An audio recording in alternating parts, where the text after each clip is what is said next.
दोस्तों, देश और दुनिया की ताजा और अहम खबरों में आपका स्वागत है। दोस्तों, देश और दुनिया की ताजा और महत्वपूर्ण खबरों को देखते रहने के लिए जुड़े रहिए हमारे साथ और हमेशा अपडेट रहिए लेटेस्ट खबरों से। आज की मुख्य और ताजा खबरों में रेलवे से बड़ी खबर निकल कर आ रही है। जी हां, अब सरकार ने वापस लिया है अपना फैसला। जी हां, अब नहीं होगा निजीकरण, तो जानेंगे इस खबर के बारे में विस्तार से। साथ ही दोस्तों, राशन डीलर ने मुफ्त राशन देने में की आनाकानी, तो अब होगी सख्त कार्रवाई। इस फोन नंबर पर करें शिकायत। जी हां, तो बताएंगे आपको इस खबर के बारे में। साथ ही दोस्तों, अब सीबीएसई बोर्ड से बड़ी खबर, अब इन विषयों को नहीं पढ़ाया जाएगा। साथ ही दोस्तों, कानपुर कांड का अपराधी विकास दुबे गिरफ्तार, तो इस खबर के बारे में भी जानेंगे। इसी के साथ दोस्तों, मेडिक्लेम के लिए 24 घंटे अस्पताल में नहीं होना पड़ेगा भर्ती, आ सकता है नया नियम। साथ ही दोस्तों, जानेंगे कि अब इस राज्य में लागू हुआ मोटर व्हीकल नियम। जी हां, अब नियमों का उल्लंघन करने पर देना होगा ये भारी जुर्माना। जी हां, तो आपको पूरी लिस्ट बताएंगे कि किस प्रकार से आप पर ये जुर्माना लगाया जा सकता है। साथ ही दोस्तों, कोरोना संकट के बीच क्रिकेट को लेकर बदल गए अब ये नियम, खिलाड़ी नहीं कर सकते हैं ये काम। जी हां, तो इस खबर के बारे में भी आपको विस्तार से बताएंगे। तो दोस्तों, आज इन्हीं सब खबरों के बारे में आपको बताने वाले हैं। इसके अलावा भी कई अन्य बड़ी खबरें हैं जिसके बारे में हम इस वीडियो में जानेंगे। तो दोस्तों, वीडियो को अंत तक जरूर देखें। साथ ही दोस्तों, वीडियो के बारे में आपकी जैसी भी राय हो कमेंट करके जरूर बताइए। साथ ही दोस्तों, वीडियो में आगे बढ़ने से पहले आपसे एक छोटी सी विनती है कि इस वीडियो को लाइक और शेयर जरूर करें। साथ ही साथ हमारे जाबाज कोरोना वीरों के लिए दिल से कमेंट में जय हिंद वंदे मातरम जरूर लिखें। साथ ही दोस्तों, अपने राज्य व जिले का नाम कमेंट करके जरूर बताएं, ताकि मैं आपके कमेंट्स पढ़कर आपके गृह क्षेत्र की खबरें आप तक ला सके। तो चलिए दोस्तों, बिना देरी किए फटाफट से जानते हैं आज की सभी बड़ी खबरों को। पहली खबर, सीबीएसई ने सिलेबस से हमेशा के लिए हटाए नागरिकता, धर्मनिरपेक्षता जैसे महत्वपूर्ण सब्जेक्ट।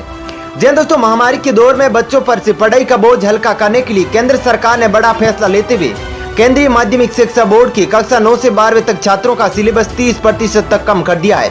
इस दौरान बच्चों को स्कूल में सिर्फ जरूरी विषयों का ही अध्ययन करना होगा।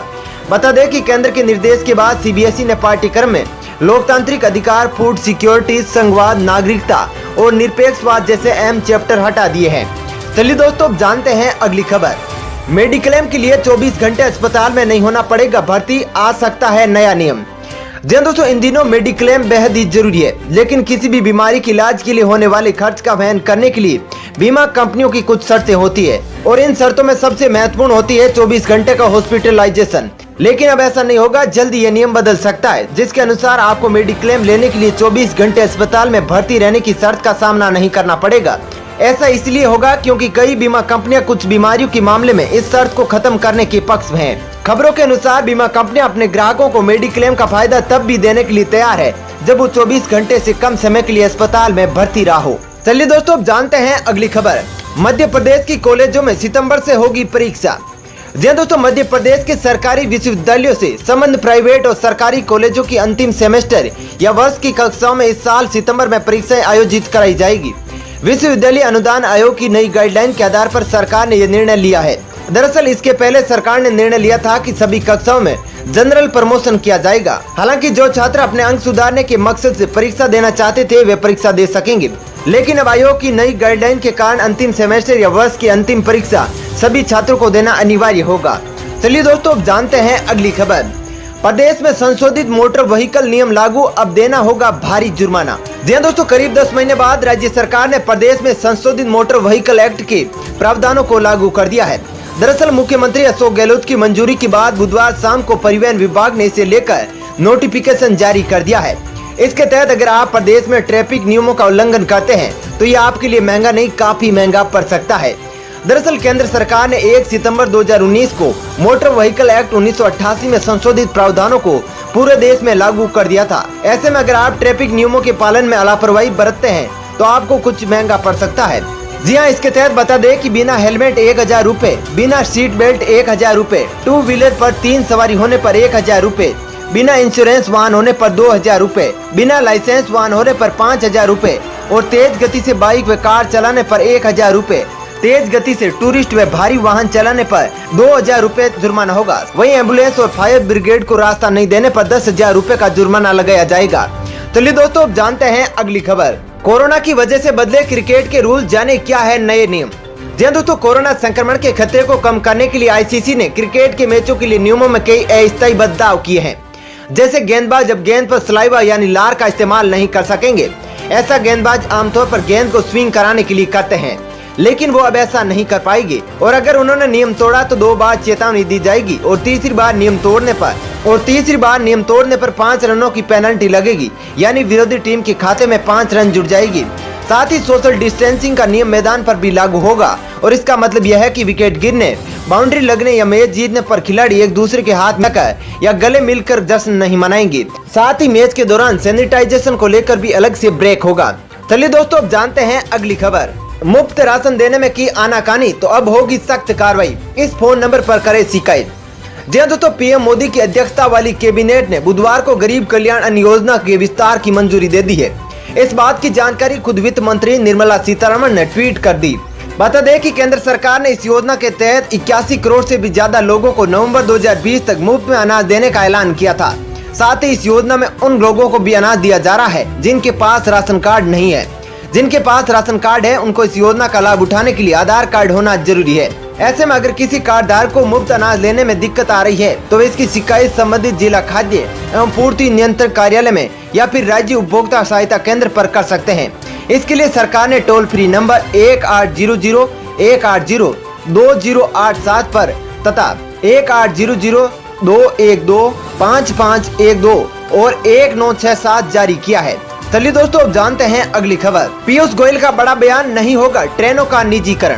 जी दोस्तों, देश भर में ट्रेनों के निजीकरण को लेकर बहस छिड़ी हुई थी, लेकिन इसी बीच रेल मंत्रालय का एक बयान सामने आया है। इस बयान में साफ तौर पर कहा गया है कि रेलवे का किसी भी प्रकार से निजीकरण नहीं किया जाएगा। वर्तमान में चल रही रेलवे को सभी सेवाएं वैसे ही चलेगी जैसे चल रही थी। बता दें कि रेल मंत्रालय ने 109 रूट्स पर यात्री ट्रेनें चलाने के लिए प्राइवेट पार्टीज को इनविटेशन दिया था, जिसमें प्राइवेट पार्टी को 30,000 करोड़ का निवेश करना था। इसके बाद ही ट्रेनों का निजीकरण को लेकर चर्चा होने लगी थी। इसके बाद रेल मंत्री पीयूष गोयल ने ट्वीट कर कहा कि रेलों का किसी भी प्रकार से निजीकरण नहीं किया जाएगा। चलिए दोस्तों, अब जानते हैं अगली खबर। कानपुर शूट आउट, उज्जैन के महाकालेश्वर मंदिर से गिरफ्तार गैंगस्टर विकास दुबे। जी दोस्तों, गैंगस्टर विकास दुबे को पुलिस ने गुरुवार उज्जैन से गिरफ्तार कर लिया है। पुलिस ने विकास दुबे को महाकालेश्वर मंदिर से गिरफ्तार किया है। मिली जानकारी के अनुसार पुलिस विकास को उज्जैन से उत्तर प्रदेश ला रही थी। सूत्रों के मुताबिक विकास दुबे ने महाकालेश्वर मंदिर की पर्ची कटाई थी और इसके बाद खुद ही सरेंडर कर दिया था। बता दें कि इससे पहले यूपी पुलिस ने विकास के 2 साथियों को एनकाउंटर में मार डाला था। वहीं पुलिस ने कानपुर के बिकरू कांड मामले में मुख्य आरोपी विकास दुबे के करीबी रणबीर शुक्ला और प्रभात मिश्रा को भी एनकाउंटर में ढेर कर दिया है। चलिए दोस्तों, अब जानते हैं अगली खबर। अमरनाथ यात्रा 21 जुलाई से शुरू होने के मिले संकेत, तैयारियां शुरू। जी दोस्तों, कोरोना के चलते जहां एक और पूरे देश में होने वाली धार्मिक यात्राओं को लगभग स्थगित कर दिया गया है, वहीं नए केंद्र शासित प्रदेश बने जम्मू कश्मीर में विश्व प्रसिद्ध श्री अमरनाथ यात्रा 21 जुलाई से शुरू होने जा रही है और इसका समापन रक्षाबंधन वाले दिन को होगा। साथ ही प्रदेश प्रशासन ने इस यात्रा की तिथि अभी तक घोषित नहीं की है, परंतु इसके शुरू होने के संकेत के साथ ही तैयारियां शुरू कर दी है। चलिए दोस्तों, अब जानते हैं अगली खबर।